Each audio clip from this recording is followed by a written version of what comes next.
Disclaimer, this video is for informational and entertainment purposes only and should not be treated as professional advice. The opinions and views expressed in the video belong solely to the individuals appearing in it. आज हम एक ऐसी सच्ची और खौफनाक कहानी में उतरने वाले हैं। एक ऐसी कहानी जो 100 साल बाद भी, सच कहूं तो, लोगों की रातों की नींद उड़ा देती है। जरा एक पल के लिए ये सोचकर देखिए कि अपना ही घर, जो दुनिया की सबसे महफूज जगह होनी चाहिए, वही अगर किसी अनजाने खौफ का अड्डा बन जाए तो?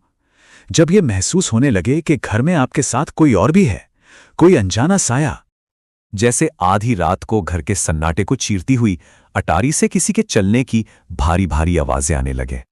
घर की चाबियां जो हमेशा एक ही जगह पर रखी होती हैं, वो अचानक गायब हो जाएं और फिर कुछ देर बाद किसी अजीब सी जगह पर मिले। और फिर एक सुबह किचन में एक ऐसा अखबार पड़ा मिले जो कभी खरीदा ही नहीं गया। नहीं, ये किसी डरावनी फिल्म का सीन नहीं है। ये तो हिंटरकैफे में रहने वाले एक परिवार के खौफनाक अंत की बस एक शुरुआत थी। तो ये कहानी हमें ले चलती है साल 1922 में, जर्मनी के एक दूर दराज इलाके हिंटरकैफे में। यहां एक फार्म हाउस था जहां ग्रुबर परिवार रहता था। और इस पूरे रहस्य का जो पहला सिरा है ना, वो एक बहुत ही अजीब सुराग से जुड़ता है। बर्फ पर बने पैरों के निशान जो जंगल से घर की तरफ तो आते थे, पर वापस जाते हुए कहीं नजर नहीं आते थे। असल में ये जो कत्ल हुए, उनसे करीब 6 महीने पहले से ही उस घर में अजीबो-गरीब घटनाओं का एक लंबा सिलसिला चल रहा था। और इसकी पहली कड़ी थी परिवार की नौकरानी, जो इतनी डर गई थी कि काम छोड़कर ही भाग गई। और जाते जाते वो बस एक ही बात बोलकर गई, इस घर में भूत है। सोचिए, ये एक सीधी सीधी चेतावनी थी, आने वाले उस खौफ का पहला इशारा, जिसे शायद उस परिवार ने उतनी गंभीरता से नहीं लिया। तो यहां गौर करने वाली बात यह है कि ये सब कोई अलग अलग घटनाएं नहीं थीं। नहीं, ये मिलकर एक डरावना पैटर्न बना रही थीं। एक तरफा पैरों के निशान, गायब होती चाबियां, वो अनजाना अखबार और अटारी से आती वो डरावनी आवाजें, ये सब एक ही तरफ इशारा कर रहे थे। मतलब खतरा दरवाजे पर दस्तक नहीं दे रहा था। खतरा तो पहले से ही घर के चारदीवारी के अंदर था, उस परिवार के साथ रह रहा था, उन पर नजर रख रहा था और बस सही मौके का इंतजार कर रहा था। और वो मौका, वो आया 31 मार्च 1922 की रात। और इत्तेफाक देखिए, मारिया नाम की एक नई नौकरानी ने उसी दिन काम शुरू किया था। वो उसका पहला दिन था और अफसोस उसका आखिरी दिन भी साबित हुआ। उस मनहूस शाम एक एक करके परिवार के 4 लोगों को किसी न किसी बहाने से खलिहान में बुलाया गया। सबसे पहले घर के मालिक आंद्रेस, फिर उनकी पत्नी सेजिलिया, फिर उनकी बेटी विक्टोरिया और आखिर में विक्टोरिया की 7 साल की मासूम बच्ची।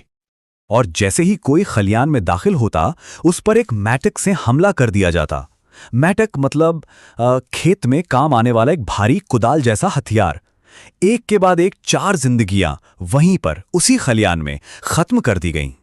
खलिहान में ये सब करने के बाद वो कातिल घर के अंदर गया। वहां उसने नई नौकरानी मारिया को उसके कमरे में सोते हुए ही मार डाला और फिर पालने में सो रहे 2 साल के मासूम जोसेफ को भी अपनी हैवानियत का शिकार बना लिया।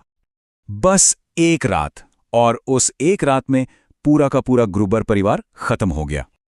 लेकिन अगर कोई ये सोचे कि कहानी यहीं खत्म हो गई, तो वो गलत है।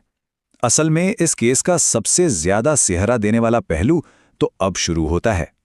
कातिल इतने बड़े हत्याकांड को अंजाम देने के बाद भागा नहीं, वो वहीं रुका रहा। पूरे 4 घंटे ही? पूरे 4 दिन। हाँ, वो कातिल उसी फार्म हाउस में पूरे 4 दिनों तक रहा, जबकि घर और खलिहान में 6 लाशें पड़ी थीं। वो उन्हीं लाशों के बीच खाता पीता रहा, सोता रहा। और ये सोचकर ही रोंगटे खड़े हो जाते हैं कि वो कितना बेखौफ था। पड़ोसियों ने उन 4 दिनों में घर की चिमनी से धुआं उठते देखा था।